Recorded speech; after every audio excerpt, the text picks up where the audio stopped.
We didn't do any ones really last week because I was busy, but I just want to catch up and talk a few ideas as far as what was in the parsha. They talk about the tzitz, which is, let's say, the headband that the Kohen Gadol wore, and on it said Kodesh Lashem. And then there's a discussion, because Hashem is God's name, so you can't necessarily put God's name below the word Kodesh, like that wouldn't be honorable. So there's discussions how exactly was the words Kodesh Hashem spelled out on the headband. It's funny. It's also interested in different places. Also, how did they write God's name? Because once you write God's name, it's a yud, a hey, a vav, and a hey. Once, and you're not allowed erasing God's name. What happens is if you put a yud and a hey, that's also God's name. And then if you put the vav, you'd be erasing it before you put the next hey.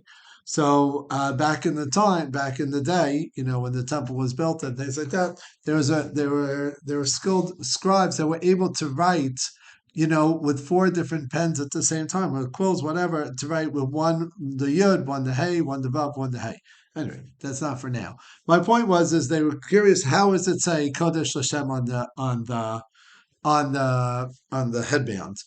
So there's a famous story about a rabbi, and his students asked him the question, what do you mean that they didn't know how it was? The people that they discuss it, and they discuss it in the Gemara and the Talmud, and the students were like, I don't understand why. What's the discussion? They lived, when they were alive, the temple was still standing. Yes, it was destroyed when some of them were there, but some of them they were alive, they saw it, and now they're having a discussion what it was.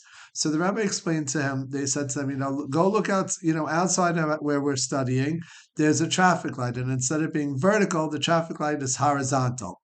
And he asked them, what side is the red light, on the traffic light? And, they didn't know. And he's like, well, you're passing this traffic light many times a day, 10, 15, 20 times a day, and you don't know.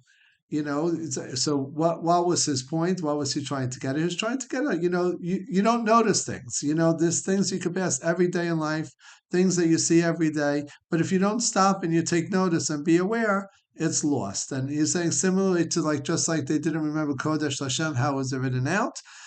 Similarly, how they didn't know how the traffic light was written.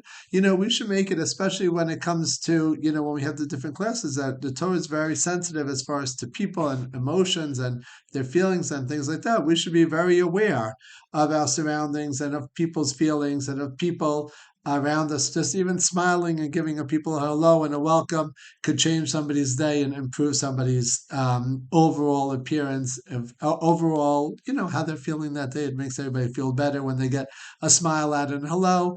And you should pay attention and to show, hi, how are you? In general, how is your day going? Okay, have a good day. Thank you. Have a good evening. Bye bye.